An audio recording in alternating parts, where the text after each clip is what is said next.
So thank you for coming and being interested in our electric grid.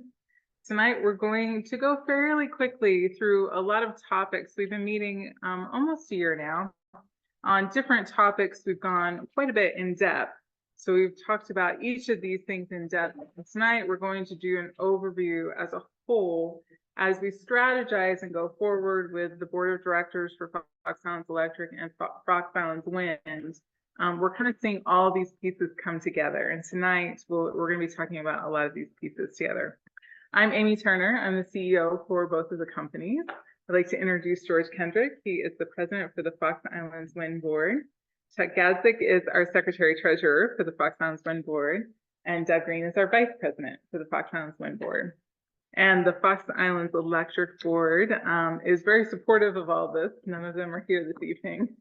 I know there's a lot going on and it's summer, but I want to remind you that all of our meetings are open to members. So we post them. They're on the Fox Islands Wind website, the time, date, and place, and also for Fox Islands Electric. So anytime you want to come and hear some of those in-depth conversations, you're welcome to.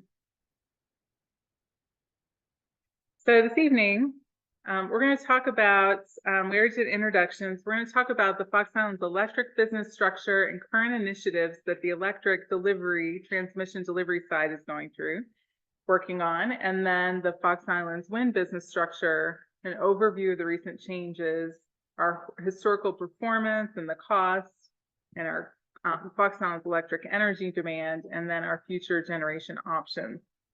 Fox Islands Electric is the cooperative that was incorporated in 1975. It's consumer-owned, nonprofit, it's owned by members. The amounts that each member has a share in of the equity is based on how much electricity you use over how many years. So our equity is built by the difference between our revenue each year and what it takes to serve our cost of the electric system. It's a very narrow margin. Every year it's about $125,000, which is very, very slim. And sometimes even one or two winter storms can just knock that out with expense and buying materials. So it's we purchased our assets from Vinyl Haven Light and Power in 1975 with the main goal of providing reliable electricity. At the time, they were called Power Hour, and they rotated between different parts of the island, had an hour of electricity at different times. So we established reliable energy with our submarine cable to the mainland. And to this day, reliability is still one of our core values and part of our core mission. So we have three sources of energy: the Fox Islands wind farm, a diesel generator, and then the rest of it we purchased from the ISO New England energy market. So I'm going to refer to that as the market going forward, the mainland. It's made up of all of the different generators in New England that generate energy.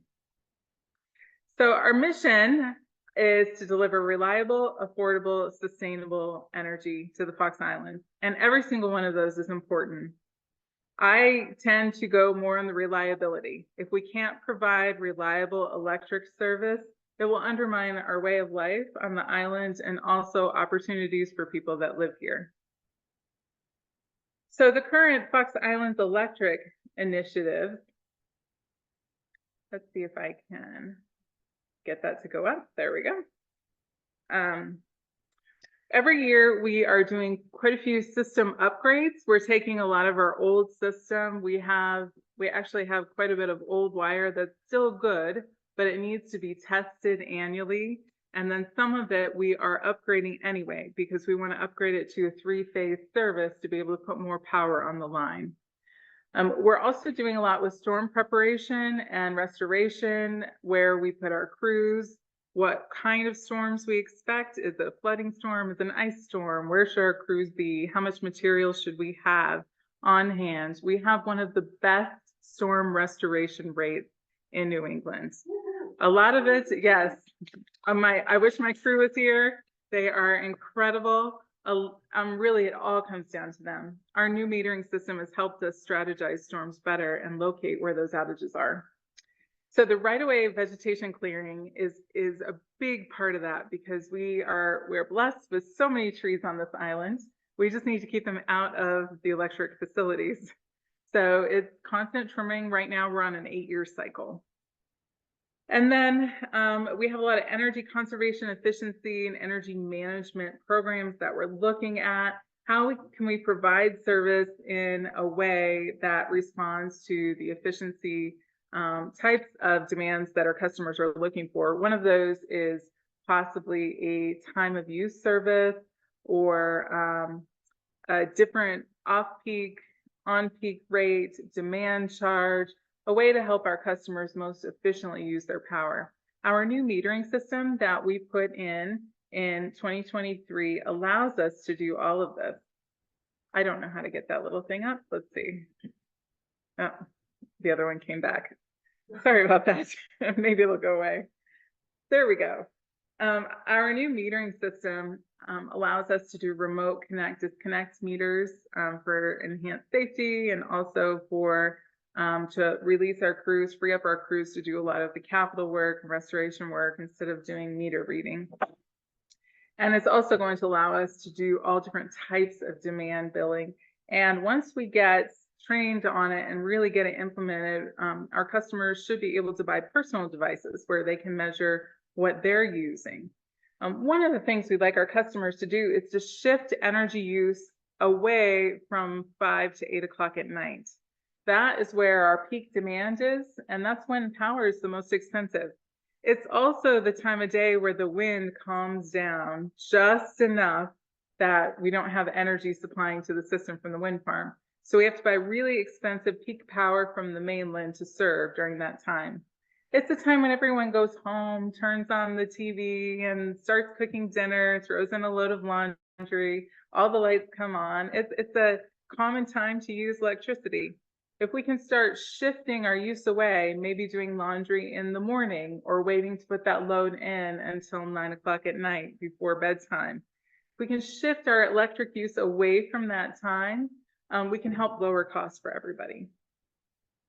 We are also doing some major cable replacements in the thoroughfare between North Haven and Vinyl Haven. The first one is our distribution cable. This is the cable that we provide service to the whole island of North Haven. The red dot is Ames Point or Telegraph Point, depending if you're looking at Google or talking to a local. It is an outcropping on North Haven that is from the road. You have to go through a swamp, and then if the tide is high, you have to swim out to get to it. It becomes a little island, and increasingly our riser pole is becoming islanded. During the storms and the floods, there was no way that we could get to it. What we need to do is relocate that line where it's in a safe place away from the tide, higher up, that the crew can get to it if there's an issue. That is the only place that we provide service to North Haven. So that pole should be protected and relocated in a place that is accessible. So the blue star is in Browns Cove in North Haven. It's a great place. The road goes right by it. We already have a pole there. We are looking at this as one of the possible places to rebuild and relocate that line to provide safe service to the island. What's more relevant to Vinyl Haven Island is the 35 kV transmission cable. When we replaced the cable from Glen Cove to North Haven in 2005, we did not replace that same cable section between North Haven and Vinyl Haven. On May 10th of this year, we had a significant outage on the transmission line due to a fault in this section. That outage lasted about 3 days until we could find the fault and do a quick repair. This is a 1990 segment, so it's not as old as the other stuff, and that could have played a part into why they didn't replace it. But it does need to be replaced. This is about a $1.4 million project. This is about a $4 million project. So we only have 2,000 meters, like 2,100 meters, that we have to spread these costs, these big capital construction costs over. So this is one of the reasons why we have higher rates. Providing service on this island is complicated and expensive, but it's also one of the reasons why this board and the Fox Islands Electric Board are looking for energy savings and generation and ways to reduce power costs where we can. So the Fox Islands Wind business structure is a wholly owned subsidiary of Fox Islands Electric. It was started in 2008 with a tax equity investor. Those shares were purchased in 2014 and 15, and so Fox Islands Electric owns 100% of it. There was some noise litigation that was in 2010 through 2015. So Fox Islands Wind operates according to the Maine Department of Environmental Protection permit for noise reduction operations. And those reduction operations for 12 hours a day, they curtail and step down the turbines to provide only up to 40 decibels at our nearest protected site is what we've had. The main standards is actually 42, so we come in right below that, so fully compliant with a state permit that we have. So recent changes, in 2021, the Fox Islands Electric Board reevaluated this company. They adopted bylaws, and they decided that they would like that all of the managing directors that providing oversight of this company would be local, that would be members of Fox Islands Electric. So they advertised and reviewed, interviewed, and these 3 candidates were appointed for the positions for the new board. They took their positions officially in January of 2023, and I was appointed the CEO of Fox Islands Wind, as well as Fox Islands Electric. So in March of 2023, Fox Islands Electric purchased the wind farm property. By doing so, it was able to purchase the property and then lease it back to Fox Islands Wind for just principal and interest. So by doing this, we saved about a little over $30,000 a year in power costs, in expenses to Fox Islands Wind by just taking advantage of Fox Islands Electric's low interest rate loans. So with this action, with all these actions, there are no financial interests apart from the members of Fox Islands Electric. There's no more financial interest in the company, and all of the oversight and management is local members of Fox Islands Electric. I think this is a very, very important steps that we took to take a fresh look at this company going forward.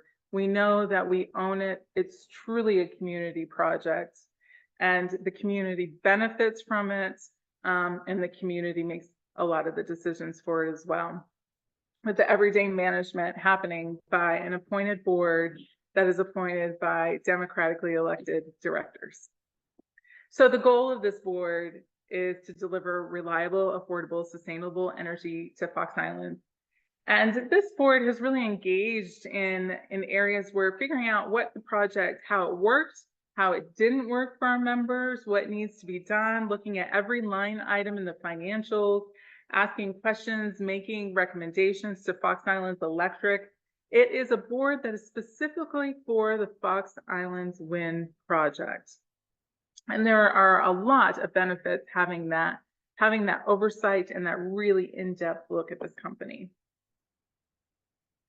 So Fox Island Wind performance did fairly well. It was sized originally to meet 100% of Fox Islands Electric's load. Now, the variation of when it generates and when we need the load wasn't really considered. It was more a 10,000 megawatt hours a year to meet a load of 10,000 megawatt hours.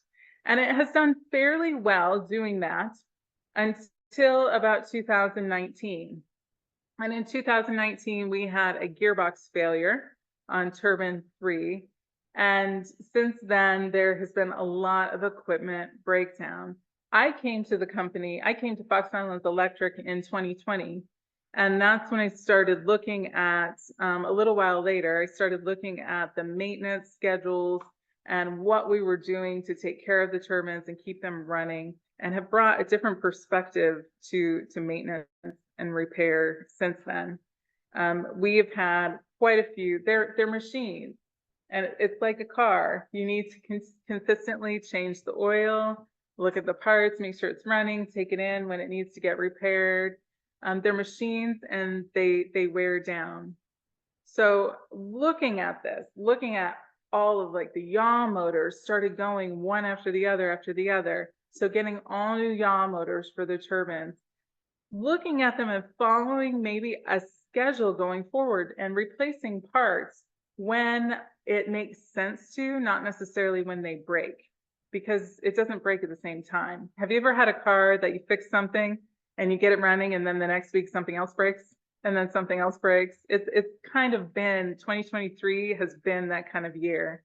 And then when something breaks with COVID and the slowdown in manufacturing, I've been waiting months for parts, waited 18 months for yaw pucks. So it just doesn't make sense to not have a well-stocked inventory of parts and have more maintenance, better schedules on this. And there are companies that provide the better oversight that we need to get these going.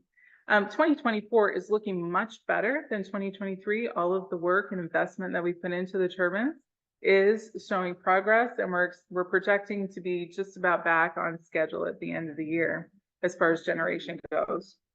This is important because the more we generate, the cheaper the power is, because there are fixed costs in the turbines. And the more power, kilowatt hours you can divide those costs among, the cheaper each kilowatt hour actually is, the more affordable it is. So when we look at what did this project really cost us as a community, how much would we be in a better spot if we'd stayed and not done this project and just bought 100% of our energy from the electric market? So the red line here is the ISO New England market power cost. This is actual cost, what we paid for our backup power, versus the green line for Fox Islands wind power. You can see at the very beginning, from 2010 to 2015, there's a slight slope in that. That up slope, that was all litigation costs and expenses. Otherwise, that line would have been fairly steady across until 2019. When we had that gearbox in 2019, and as I talked before, all the things that kept breaking, that is when our costs really started to increase on the turbines. But coincidentally, that's also when the natural gas market started to skyrocket. So you see the red line also has a sharp increase. So our backup power is about 60% natural gas. So when natural gas started having a strained market and became very expensive, the market power became very expensive as well. So far in 2024, Fox Island's electric costs are starting to come down year to date. And then ISO New England had a drop, and now they're coming back up again. And I think at some point the two are going to meet again, and we'll see how they go going forward. But we're always looking at the market costs versus our costs and how to really compare these. Overall, we've saved about $280,000 over the life of the project. So this is a chart showing generation and cost. As the megawatt hour, the blue line, the generation drops, the cost, the energy cost increases. If we can get our generation up through critical repair and maintenance, good maintenance schedule, we can start seeing this change again, because we need to generate more. All three turbines are up and running right now. Very excited about that.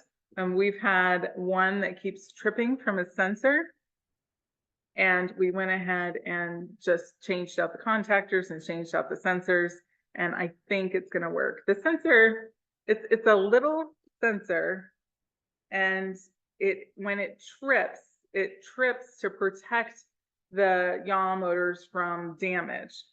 But what happens is oil and grease drop on it, and it doesn't know what's going on, and it just trips for no reason. Yes. What's the yaw?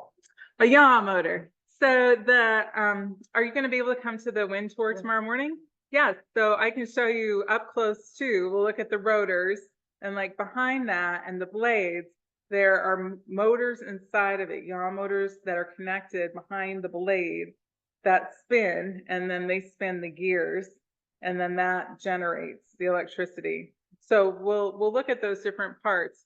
And if you have any of them that are failing, it all works together. There's a lot of sensors and technology in this. It'll shut the turbine down to avoid more damage. If a turbine is not pitching correctly, not turning correctly, or it's not spinning correctly inside, it's going to shut down. Or if it's going too fast in a storm, it will shut down to protect the elements. I do have a chart. Actually, there's a chart in here too. There's a diagram in here. Basically, the yaw motors are what orients the turbine into the wind, so it generates electricity. So if the turbine is not pointing directly into the wind, it really can't generate power. And the blades also can adjust their pitch. But the most important thing is the yaw motors that orient the turbine in the right direction to generate power.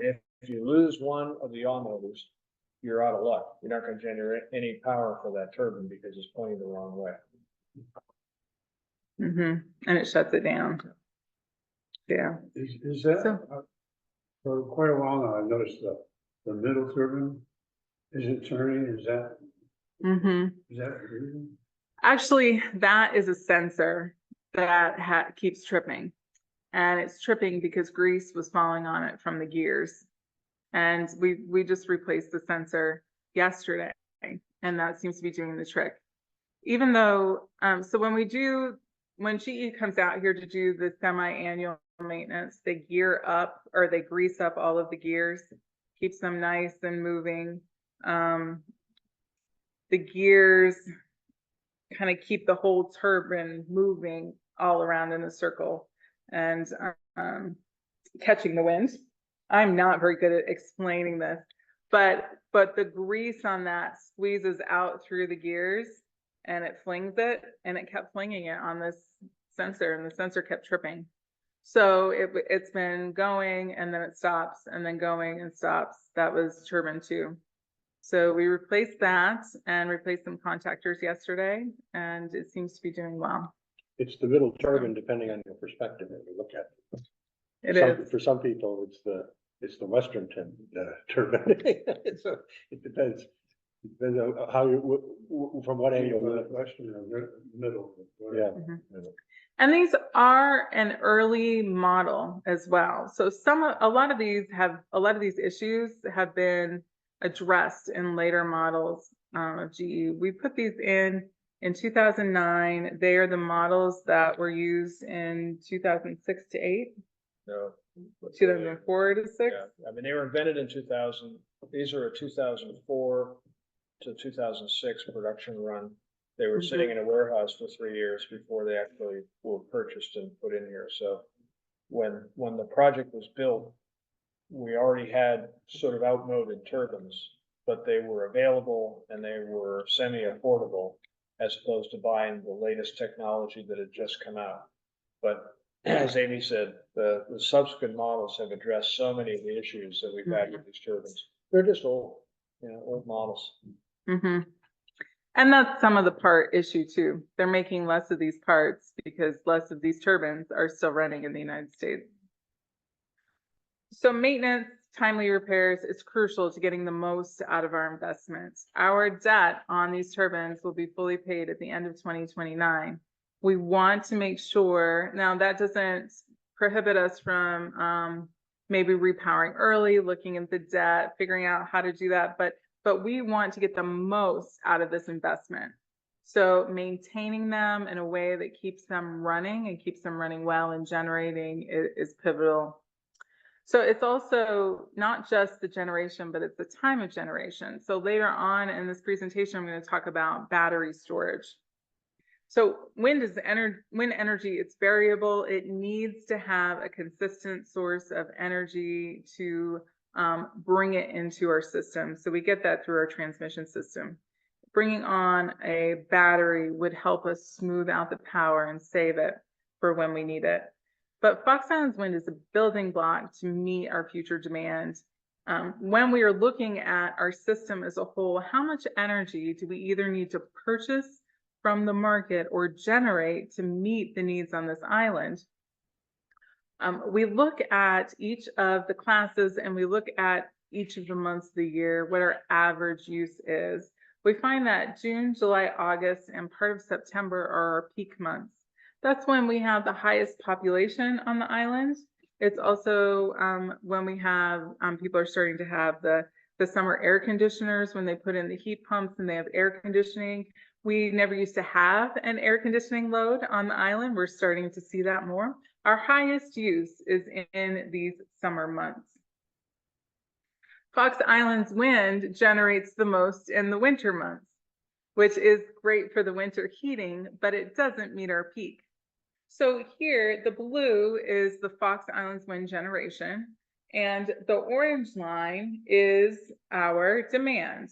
We just took this demand right here and put it over our Fox Islands Wind. So you see in the summer months, we have a huge gap when we need additional generation. This is when electricity is the most expensive on the market, and it's also when we buy the most. Projecting this forward to 2034, we're estimating we'll need about 12 million kilowatt hours a year, which is about a 15% increase over this time. So this is what we're planning for. The trend line assumes about 1%. It does take into account the additional services that are being built out here and some transition to heat pumps and EVs. We do have a relatively fixed population in how many people can actually live on each island due to lack of open areas that can be developed into housing units. And usually when someone develops, it's because they want a little elbow room from the city. They want a little space around their house. They're not looking to build, rows and rows of townhomes out in these empty lots. So most of our growth is actually in the way we use electricity.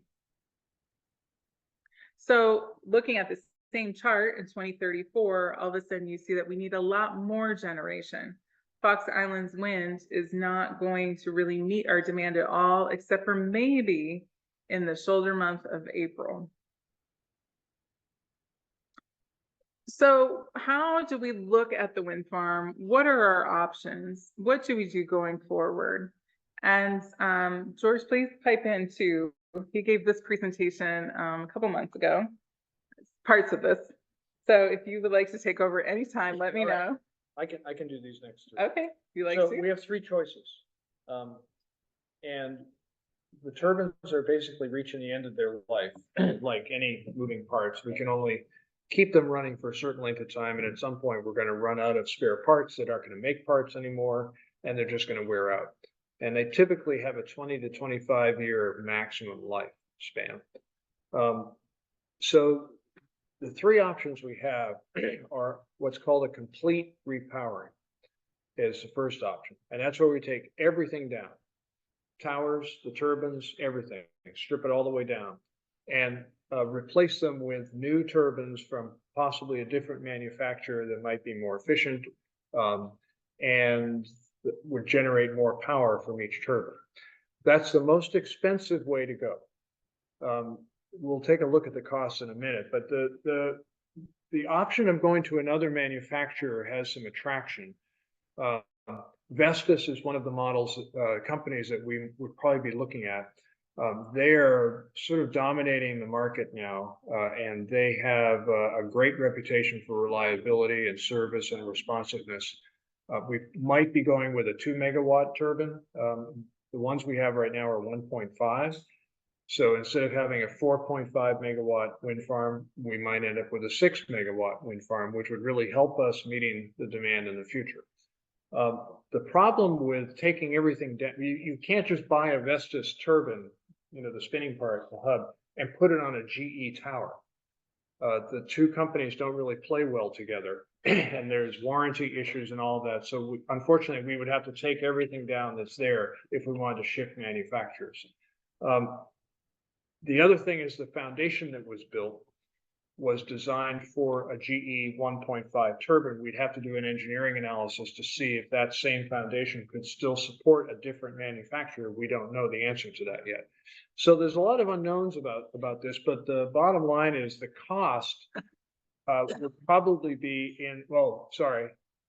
yeah, there's a bunch of work we'd have to do also. If we're tearing everything down and starting over again, it really is starting over again. We'd have to do all the original studies over again. We'd have to do re-permitting, just like was done back in the day. And so that would take a 4 to 6 year period to get through all the studies. We'd have to do all the noise studies again, avian impact studies, engineering studies, because we would be starting from scratch. We'd be basically building a whole new project. So the cost on that ballpark, and we haven't got all the final figures yet, but these are rational numbers to look at. After we end up with a 30% equivalent of a tax credit, which used to be only available to private entities as the original project had. Now they have opened that up so that electric co-ops and nonprofits can receive a direct payment equivalent to 30% from the federal government. So that's a really good thing. That's helped us a lot. It also means we could move forward without having to bring in a tax equity partner, as they did with the original project. But the bottom line cost would be probably around between 10 and $11 million for this project. And then we'd have to be looking at grants or low interest loan financing for that to make it make sense. Okay, so the pros of that, we could shift to another manufacturer. We'd increase the power output by at least 30%, possibly going up to 50%. We'd extend the life of the project for another 20 to 25 years. And the new systems, the new turbines, the brand new ones, they're much quieter and much more reliable. They have fewer moving parts than the ones that we have. They've come a long ways in the last 20 years in developing technology for these turbines. So we're hopeful that maintenance costs would drop in the future, etc. The problem with going in this direction, it's the most expensive option we have, and it would take much longer. 4 to 6 years, and the construction time would be longer because we'd have to basically decommission everything, tear everything down, recycle all of that, and then start over again and build everything from the ground up. And we'd have to look at the rate impacts of this, obviously. Okay, the second one is what's called a partial repowering. And that's where we leave the foundation and the towers in place, and even the nacelle, which is the housing that's at the top. And all we replace are the guts that are on the inside, a new generator, new gearbox, new control system, and new rotor and blades. And we're keeping everything else in place. So the nice thing about that, I guess the not so nice thing is, because of the warranty issues, we would have to go with GE components and replace the existing turbine with GE components on the inside. The good news is that we could also push the system up to about 1.96 megawatts. And so that's pretty close to 2. So we would achieve another 30% to 40% increase in power. We put on slightly longer blades that are much quieter than the original ones, and has a 40% larger swept area, which translates into a lot more power. So the good news is, by repowering with all these components, we could achieve almost the same thing without having to go through all the exercise of replacing the foundation and the towers.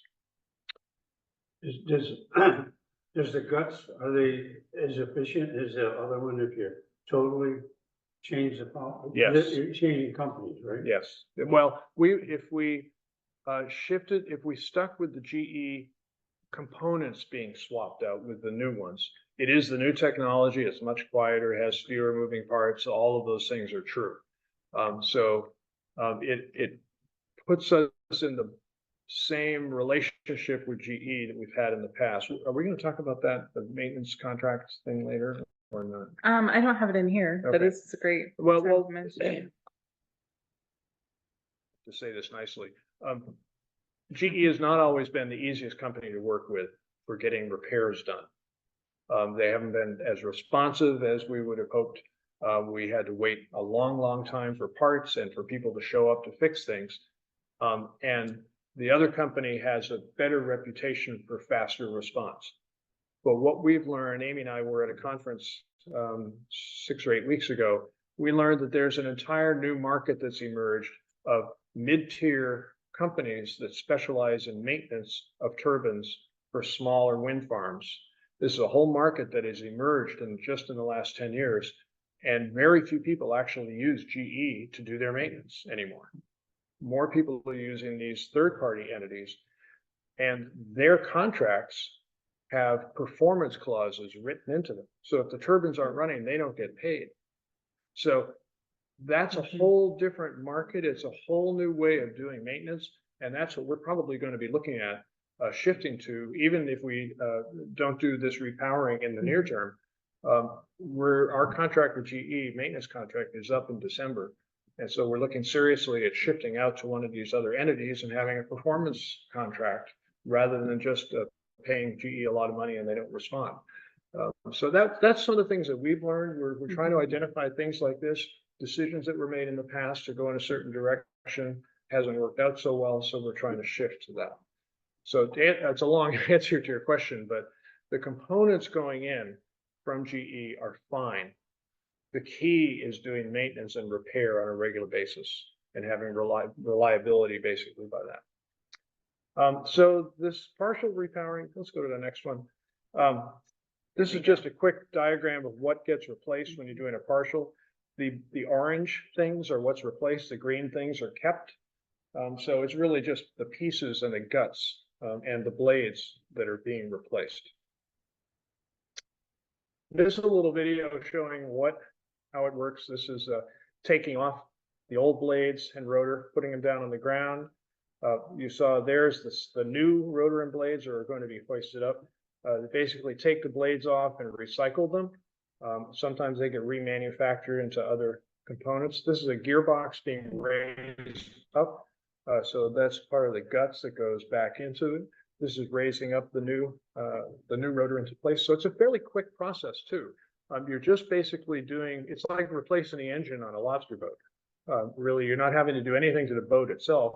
You're just hoisting out the old motor and you're putting in the new one. So it's a fairly quick, simple process. Does this have the video of the other thing too? The crane. Okay, yeah. so the other thing that's very cool, Amy and I just found out about this. This is sort of a bootstrap method that's been invented in the last decade. The crane, you no longer have to bring a giant crane to the island. These cranes are actually mounted inside the nacelle at the top of the tower, and they can raise and lower all of the components, including the rotor with all the blades, without having to bring a crane onto the island. It's a very cool system, and it arrives on the ferry in a semi, and they take the components out and they hoist them up to the top, they attach them, and then they can do all the lifting from up there. So that's another thing that's just emerged in the last, say, 5 years, really, as a way to repower turbines without having to bring giant cranes onto the island. So we'd have to go through fewer studies. Some of we might have to do we are going to have to do sound studies and things like that. I need to make sure the foundation is adequate for the new larger blades. I don't think we'll have a problem with that. And it will take 3 to 4 years probably to go through the process. We'd have to go through permitting again, but probably not to the same extent as if we're tearing everything down and starting from scratch again. And the cost on this, we run through the same analysis with the 30% tax credit, and ends up being about $6 million versus 10 or 11. So, not a little more than half of the cost of complete repowering, but we would achieve, go to the pros, the same thing, we'd extend the life for another 20 to 25, we'd increase the power output by at least 30%, possibly more. We would be able to, let's see, what else would we talk about in that? So again, we'd have quieter and more reliable parts than we have now because the internal components are modern. And the negatives of this, we can't shift to Vestas, to another manufacturer. We have to stick with GE. But again, if we go to an outside third-party maintenance contract, maybe that would eliminate all the heartache that we've had with GE in the past. And again, we'll have to go through the analysis of what the impact on rates would be. But at 6 million versus 11 million, it probably would be less. There's a question here, a comment. Are there REAP grants or adders from the energy community to the ITC that would take some or more of this cost out? And there are. We have applied for grants. We've been looking specifically at federal and state options and grants. So far, we haven't been successful, but we are looking for ways to cut the cost of this. If it is a $6 million project and we can get a grant for a portion of that, it would cut our energy costs even further. So as George said, this is the lower capital financing. Our original loan was 9.5 million, and we had a tax equity partner that put in the others. It was a $14.5 million project. This is a very affordable way to go, even without the grants, but adding grants in there is definitely something we're going to try to do. And the final option, oh, sorry, I stuck this in here real close. Oh. This is the same chart, but if we repowered either a partial or full repower, this is how that chart would change. This is the expected generation in blue in 2034 versus the 2034 demand. And as you can see, it pretty much covers our needs around year round, except for during that peak summer month. Okay, back so to you. the last option is decommissioning, and that's tearing everything down. This is we would be removing everything, foundations, towers, turf, and then reclaiming the site, regrading it, replanting it, and putting it back to as close as it was to the original. That's all part of the permit requirements anyway, is that if you're going to remove your project, you have to put the site back the way it was. It's less expensive. It would cost roughly $2 million to do this, to decommission. And unfortunately, there are no tax credits available for decommissioning, only for constructing projects or repowering. So we would be shouldering, and there's no low interest loans or grants available for decommissioning. So we'd be shouldering the full cost of this. We have probably 900,000 maybe. Yeah, just about half of this. Yeah. We have, if we have an O&M account with savings for repairs, if we don't have a system anymore that needs operations and maintenance, doesn't have expenses, we could use that to help with decommissioning costs. And we also have a 1-year CD that the government asked us for the federal loan, asked us to put aside 1 year of principal and interest on our loan. So those amounts together cover just about half of this. Yeah. But if you go to the next slide, so the pros of this, it's the cheapest option, and then the site could be reused for something else. The cons, we can't finance this. We're not going to get any tax credits for it.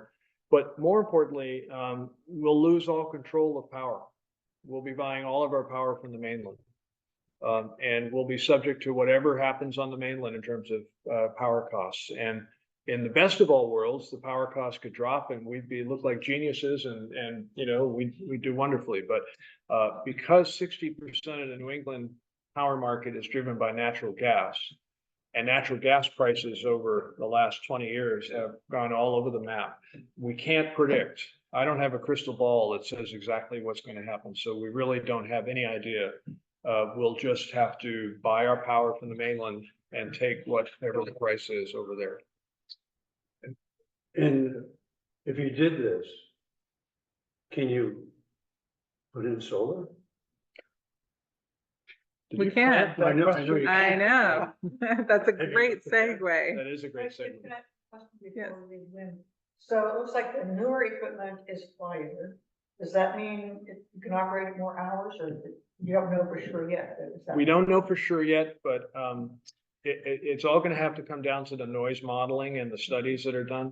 That's something you're taking into the projection? Yeah. then? Yeah. My gut is telling me that we will be able to operate within the permit conditions for longer hours and not have to curtail at nighttime. So we could generate even more power with less noise. That's what we're hearing from all the manufacturers and all the projects that have been built in the last several years is, yes, these are all much quieter. The gearboxes are quieter, there's fewer moving parts, they're better insulation in the nacelles. The blades are designed to be low noise trailing edge blades that produce less compression wave sound. So all of these issues that Fox Island Wind faced were faced by several other early adopter projects on the mainland, and the manufacturers responded. And they figured out solutions to it. So I think that's the good news. That's really good. Before you leave wind, though, I think it's important, you know, Amy showed a graph where we looked at the entire life of the project. And this project has not been a resounding, you know, success. There've been a lot of things that have not performed as expected. And yet it still netted a net savings in overall cost to the island. And that's counterintuitive for a lot of people on the island. And it's an important message that we need to keep getting out, because, you know, we can use that experience to design a superior project and feel pretty confident we can outperform what we did last time. But we're sort of facing headwinds of people's attitudes because they've seen them not run a great deal of time. And it has been counterintuitive that we've actually saved money with this project than if we didn't have it. Yes. Yep. And with option 3, decommissioning might be the cheapest option for the actual wind farm site. But when it comes to our power costs overall and our reliability, long term, it probably wouldn't be our cheapest option. There are different grids, regional grids, that are facing, with the increase of electrification, the big data centers, they're facing rolling brownouts where, you know, people are asked to voluntarily curb electric use, or you know, certain neighborhoods don't have power during certain hours of the day, and kind of taking us back to the 1970s where we were with rolling our power to different sections of the island. We would be part of that. We wouldn't have any way to insulate and generate for ourselves, insulate ourselves from those issues. We also lose about 6 to 10% of our power when we send it over the transmission line to the mainland. So we have to buy 106% of what we need because we know we're going to lose about that much as it comes over. So we'd also have increased capacity charges from ISO New England from the market. That means how much are we relying on them? There's a charge not related to the energy we have that we purchase, but just a charge being there, and it's based on how much you rely on them. Right now, we have about a 40% reliance on them. If we went to a 60%, or like, because right now, it's, you know, give or take, depending on the year and when the wind is blowing during that peak hour, but we have about 60% reliance on the wind. If we went to a full 100% reliance, there's going to be more costs from ISO New England from the market. And the transmission costs also, the delivery costs are increasing as well. So this is the cheapest option for the wind site, but looking forward, it probably most likely is not the overall cheapest option for the islands for power generation. Going back to what Chuck said, that we have saved, there's a net savings from this project overall. So if we can use what we know and the lessons that we've learned from this initial project, how can we take it going forward, and how can we pair it with resources that make sense to get the most, not just out of the wind, but out of generation, and make the most sense for our ratepayers. So that's when we're looking at the additional options, such as battery storage or solar. So this is Fox Islands Wind, just average. In January, if you look at the spikes, the wind is variable.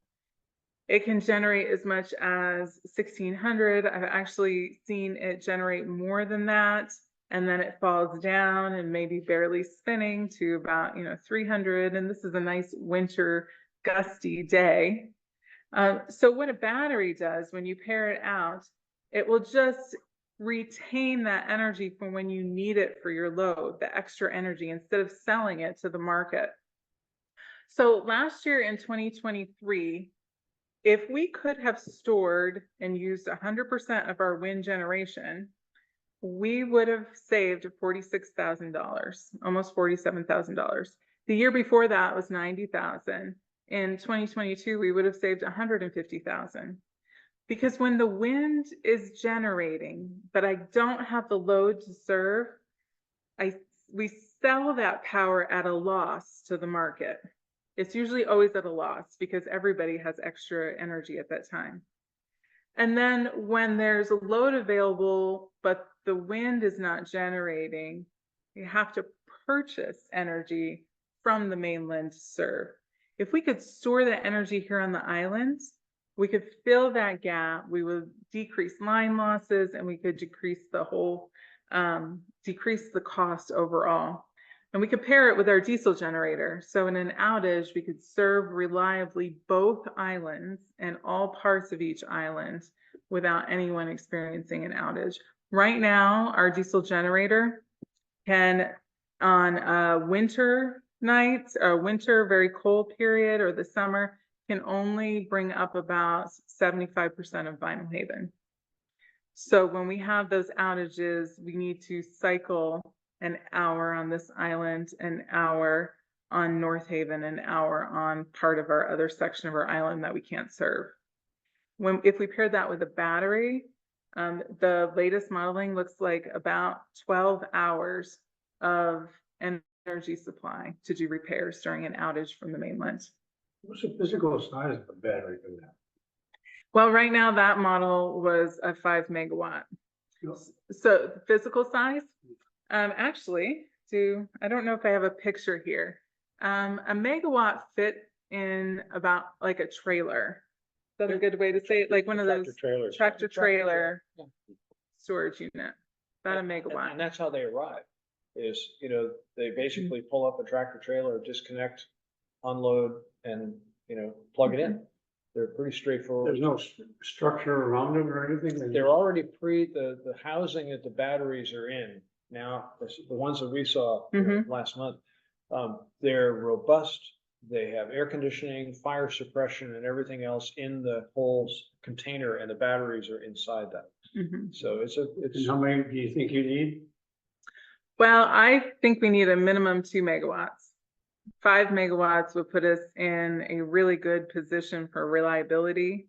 But when we're looking at different cost structures, possibly partnering with a company for battery services, purchasing one outright, when the last time we modeled a 2 megawatt, it's break even about 12 years.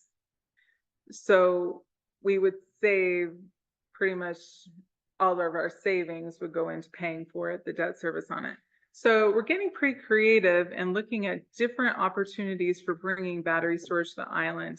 And part of that is loans and grants.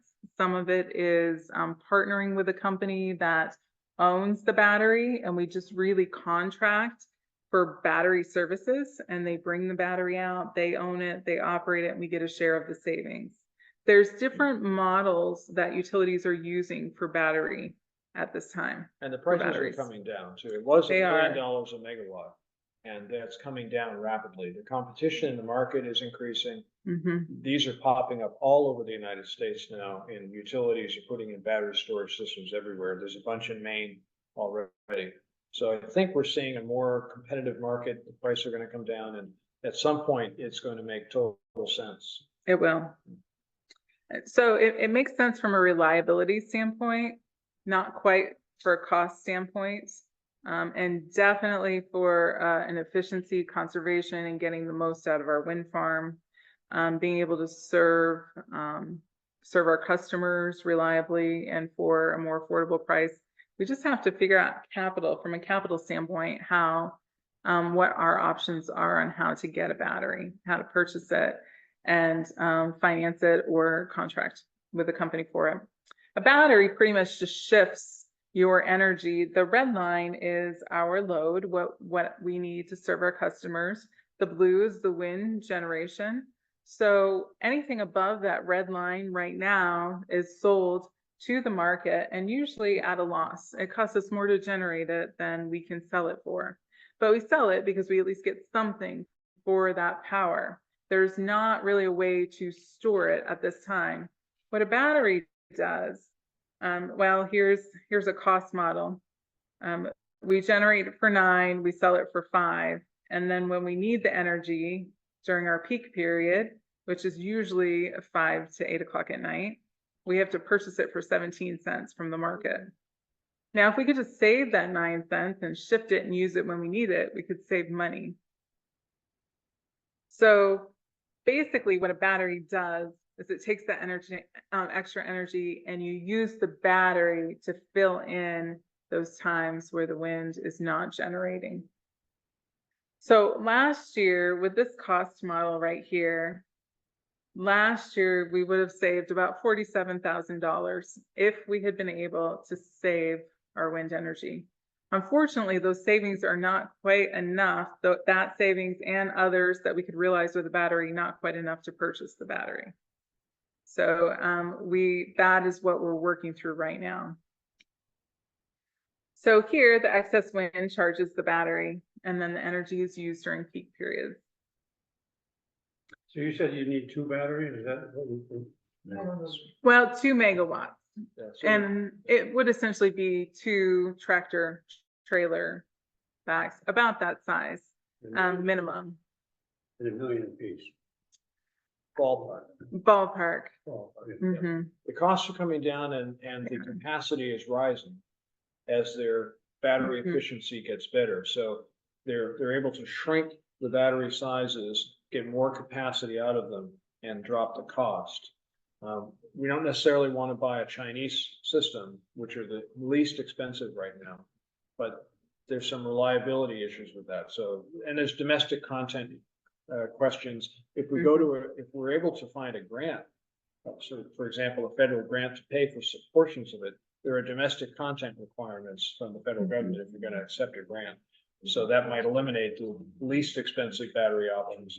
So we got to play this game of technology, price, funding, reliability as we look at this. And we've learned that the trusted manufacturers, when they build it and design it with the fire suppression systems, the air conditioners, it's air conditioning and temperature control, that it's really a smart design with safety and long-term operation in mind. And the warranties that they're providing are pretty robust. There's a lot of faith in their product. Some of the less expensive, there's not a lot. And so those, you do see them on the news with batteries catching fire and issues with some of them that have not been, I guess, manufactured and put together and assembled in a really safe, well-designed manner. You said 12 years, is that what you said? Well, 12 years was what we modeled last year, and that was for about a $3.2 to $3.3 million battery, about a 2 megawatt. Prices are coming down since then, but yeah, 2 to 3. How long longevity is it? Well, that's the rub. Yeah. Because batteries typically now are about 10-year life. So you don't want to have a 12-year mortgage on a 10-year battery. So we're trying to look at that sweet spot too, in terms of the financing, the cost, and reliability. Almost there, not quite. We're also looking at utility scale solar. This is the Vinyl Haven landfill site. This was a modeling exercise that we did. We're not planning on running out and building it. We've had some initial talks with the town and kind of looked at the capped area. Solar, you need some property to be able to work with, and you need property that doesn't have trees or obstructions. And landfills are an increasingly popular, capped landfills are a popular place to use as a ballasted system for a solar array. On our landfill, you could fit about 1.4 megawatts of solar. So we modeled it. This is where, if you remember earlier, we were talking about how we have that extra demand in the summertime. Their solar performs very well in the summertime. We have long summer days in Maine. North Haven actually has better sun resource than we do. They don't have as much fog as we do. So we're also looking for spots on North Haven that we could collaborate with for an array. So this is what it would take this is our same 2034 demand, assuming a repowering of the wind farm. A solar array would help fill in that June, July, August peak, actually quite nicely. If we'll go back to that one. Mhm. What we don't have shown here is if you had a battery as well, even if the wind isn't generating in the summertime, the solar is. Mhm. And if we're generating solar in the daytime, and we could put that into the battery and use it in the 5 p.m. to 8 p.m. peak time, we might be able to fill more of that summer gap that we have. So we think it's a combination of all of these elements that might be the right solution to think about, if it works economically. Mhm. And it's a very fine line. You don't want to overbuild, because then the system, the generation system, is too expensive to sustain, and you're creating a lot of power that you don't need, and you do have to sell into the market mostly at a loss. You want to find that sweet spot between your load and your generation that makes the most economic sense. So a lot of people have asked me, why can't we just tear down the wind and have the wind farm and have everyone just put solar panels on their roof? Can we do that and just go completely solar? Well, utility scale solar is a lot more affordable than rooftop solar. The rooftop net metering laws in Maine do make it more cost prohibitive to have rooftop solar on your system. When George modeled this for a prior meeting, we came up with 7 kilowatt hours for the landfill solar for 1.4 megawatts. And this is energy that can be dispatched and seen and fully controlled and delivered by the utility. With rooftop solar, it costs the co-op about 18 cents a kilowatt hour for that power. And it's not something that's dispatchable. We don't know what's happening inside people's homes. We can't schedule that power. We don't know who's going to be using it, who's going to be giving it to the system, and what their demand will be. Net metering has quite a few issues for the co-op that we are looking to resolve. We talked about it extensively in the solar presentation. All of the videos of our presentation are online on the Fox Islands website if you want to go back to that. But I wanted to throw this up here just to say that utility scale solar is an economic option for our system right now. Just putting it on everyone's roof is not. So having enough land that you can use just for a solar array is important. And on the island, we don't have a lot of open spaces to work with. And to replace 4.5 megawatts of the wind, it would be significantly more than just the cap landfill. So this brings us back to our mission to deliver reliable, affordable, sustainable energy. And each of those components are important in this plan.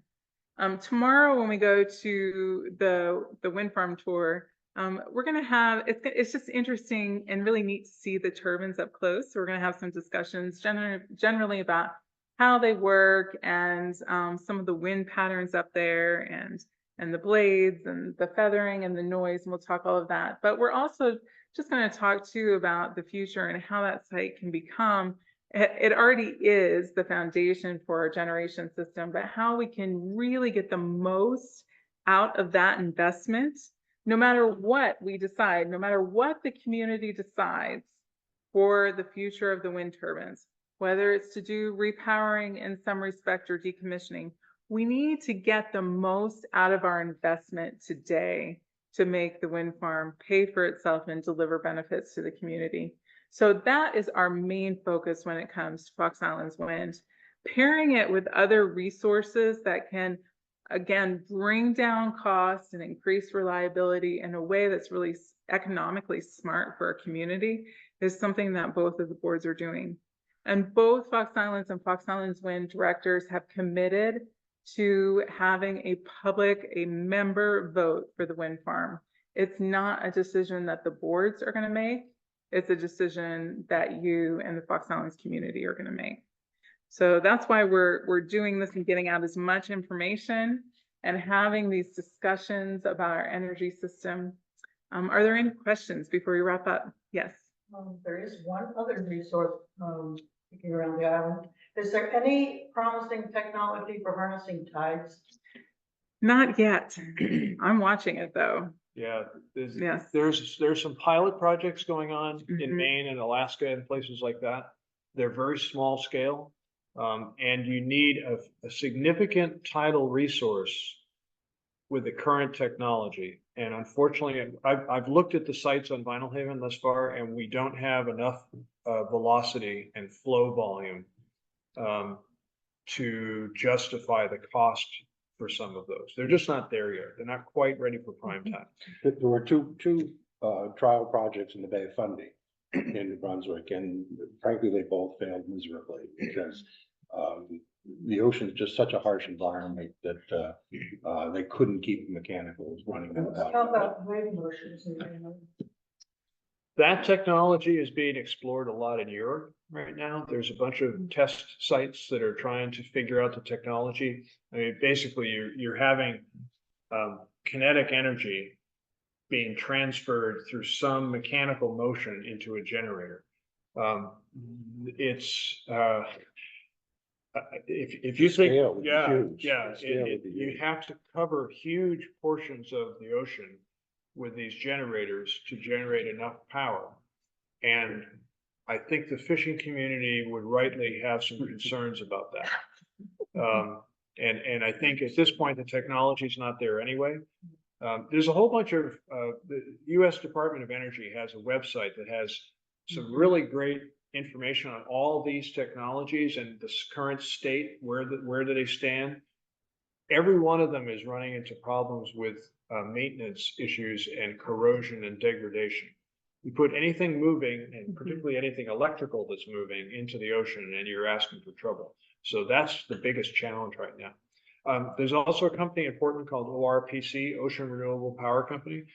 They've been doing pilot studies up at Eastport, and they have a turbine that sort of looks like a DNA helix that they've been suspending in some of the high flow areas in Eastport. Helps have a 20-foot tide. You get a lot more flow for a longer period of time. And so they've been testing for probably 15 years up there, but it's still small scale. So take a look at that website too, and you can learn more about what they're doing. But I've looked at the various places around Vinyl Haven already. I've looked at the basin, I've looked at, the usual inlet and outlets, and even though there was that tidal at the Tidewater, there was at one time a tidal generator there, and in fact, that's probably the most viable option. Would be, I don't know what it would generate, but it would generate some small amount, but it would be quite dependable and consistent. It's really going to be the equivalent of rooftop solar. It's small scale, individual, but it's not going to be solving the gap that we have. Not yet. I mean, the great thing about this is that it's an ongoing process. As technology develops, so will our islands, how we respond to the generation needs. I'm not really sure when we're looking at whether or not to repower now. If the community does, we're going to be looking at maybe a different strategic plan 15, 20 years down the road, and there might be viable technology to make the shift at that time. If we do a partial repowering at that time, we won't be able to reuse our towers again. We would have to construct new towers and foundations. We could repower them once, but not a third time. They're not viable for a third time.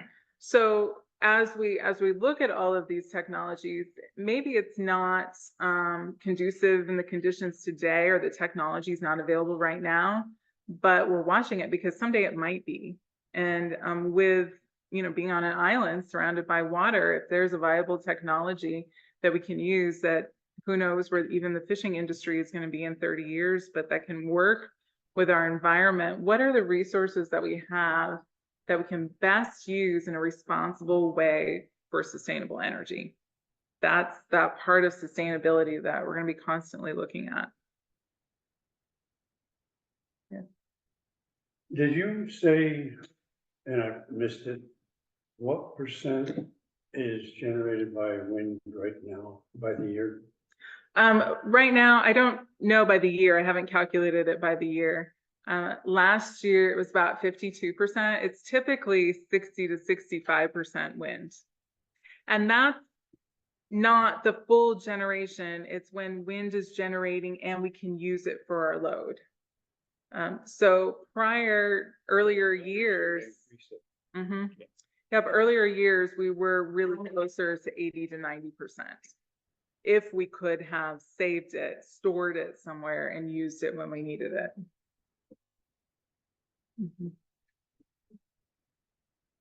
So the Fox Islands Wind project has had definitely some issue and the critique about it, but it has delivered on a few key places. It has saved us money, not much, but I think with better strategic management and how we approach the project and manage the turbines, I think we can increase that. In fact, I know we can increase that. We can increase the generation and the value of the turbines, the value of the output. But it has provided overall a stabilizing element to our rates, where if we were completely on the market, we would keep seeing those fluctuations.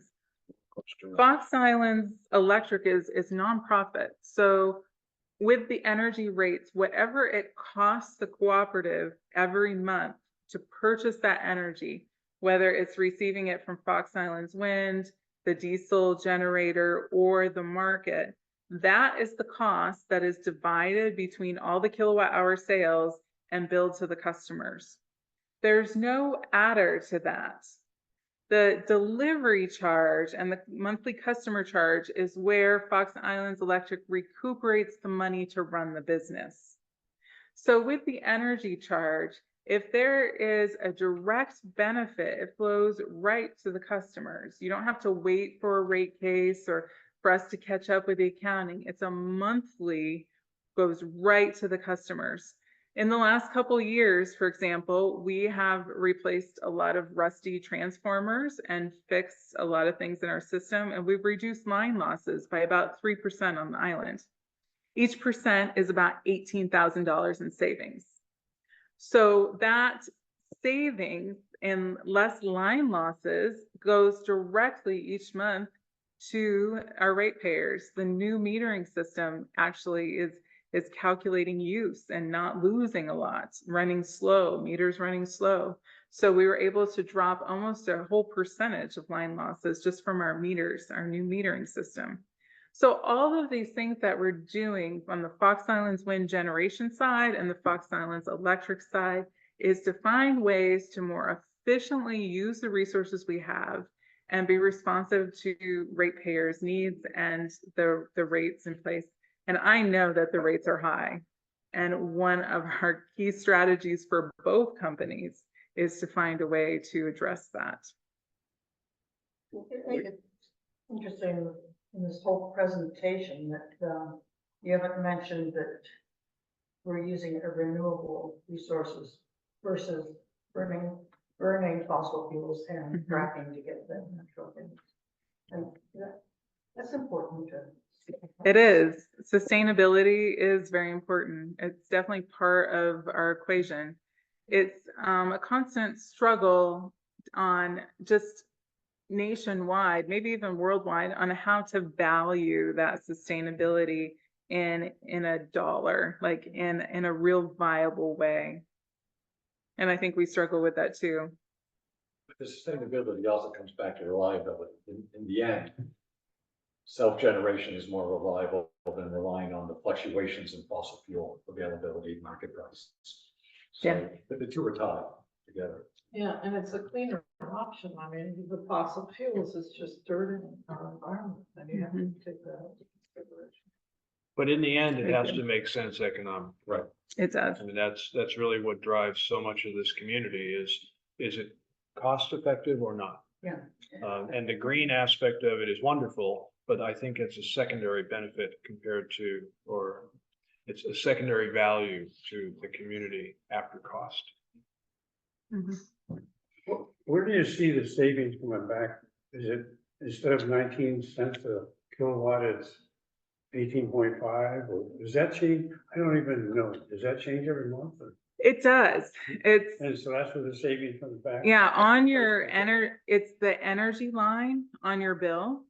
That energy line, that kilowatt hour rate varies each month. And it is all of the energy costs that are put into a pot and divided between all of the sales.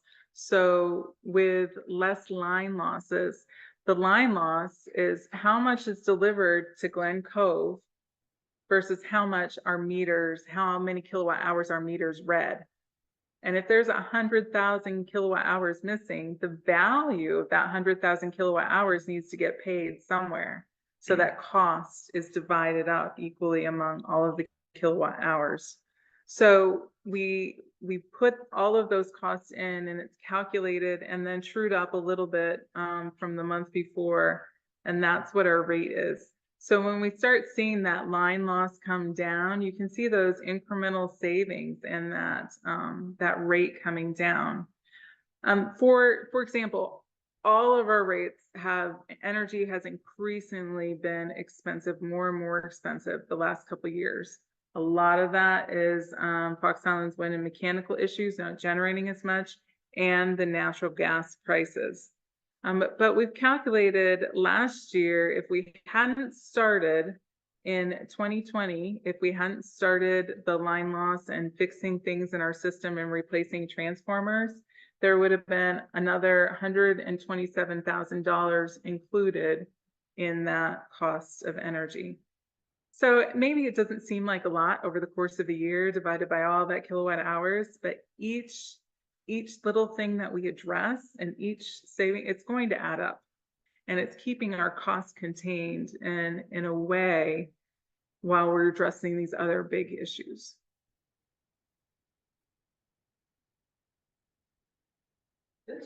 So, well, thank you for coming. It's still a beautiful evening out there.